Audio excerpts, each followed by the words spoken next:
Le slam, un art oratoire, une forme de poésie libre et déclamée. Le slam est né à la fin des années 80, d'une volonté de rendre vivant et interactif la lecture de textes poétiques. Dans cette discipline, le maître mot est le sens de la formule et le talent d'orateur. Lorsqu'on dit slam aujourd'hui dans l'espace francophone, on pense Abdel Malik. Sur le détroit de Gibraltar, il y a un jeune noir qui se demande si l'histoire le retiendra, comme celui qui portait le nom de cette montagne.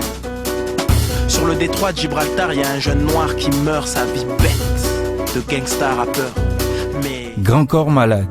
Roméo kiffe Juliette et Juliette kiffe Roméo. Et si le ciel n'est pas clément, tant pis pour la météo. Un amour dans l'orage, celui des dieux, celui des hommes.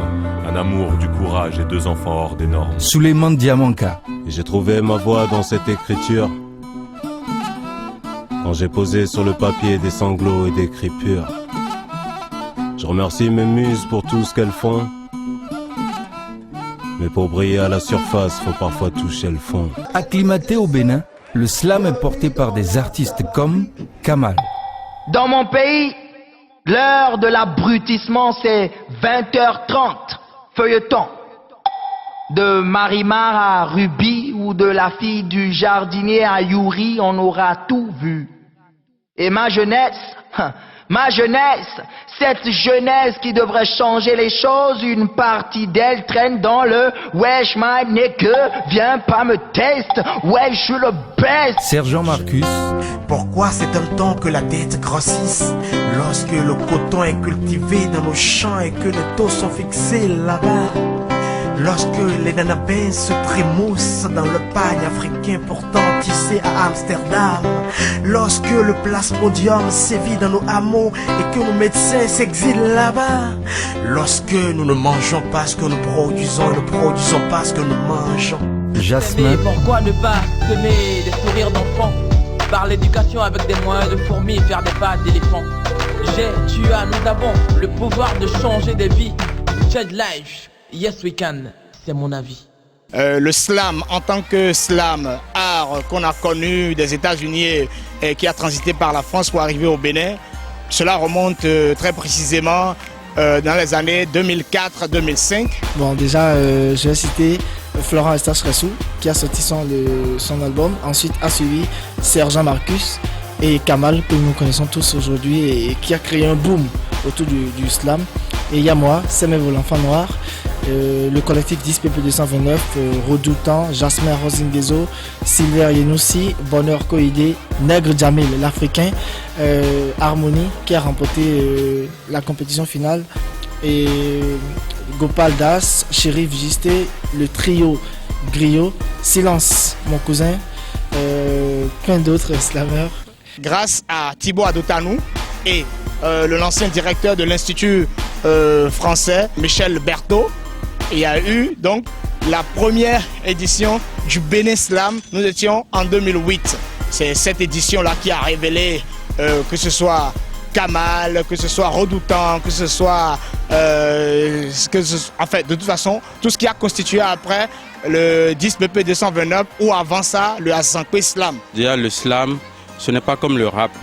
C'est plus délicat que le rap. Vu la densité même et la complexité et même la subtilité de ce genre musical, je dirais vraiment qu'il n'y a pas en soi de vrais slammeurs au Bénin. C'est l'étape embryonnaire, c'est un peu comme le rap béninois dans les années 90. Ce critère poétique-là, qui est parti, qui a quitté ce critère politique, qui a quitté le rap, mais aujourd'hui le slam garde indéfiniment en tout cas ce critère poétique.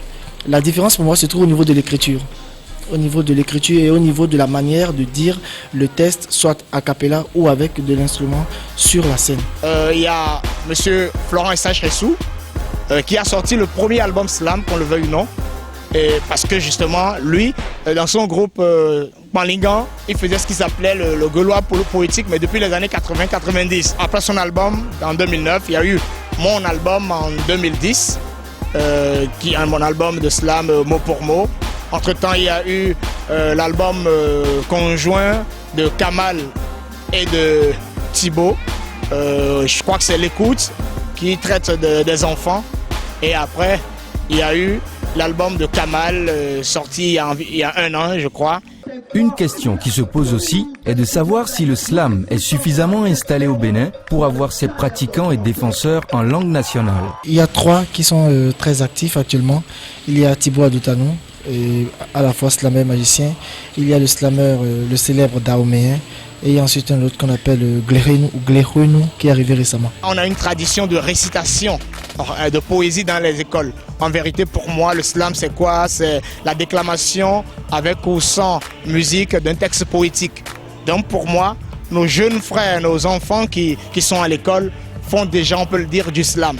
En gros, je dirais que le slam béninois a de l'avenir, à condition que les jeunes prennent conscience de toute la subtilité de ce genre musical. Je le répète, parce que c'est tout un art. Ne se déclare pas slammer qui veut. L'avenir doit se faire avec les responsables ou les autorités en charge de l'éducation pour qu'on revienne dans les écoles aux textes écrits par des Béninois sur les réalités béninoises. Poète s'égarer dans les dédales du temps, je trace mon sillon entre le buisson et le boson, entre la particule et le divin.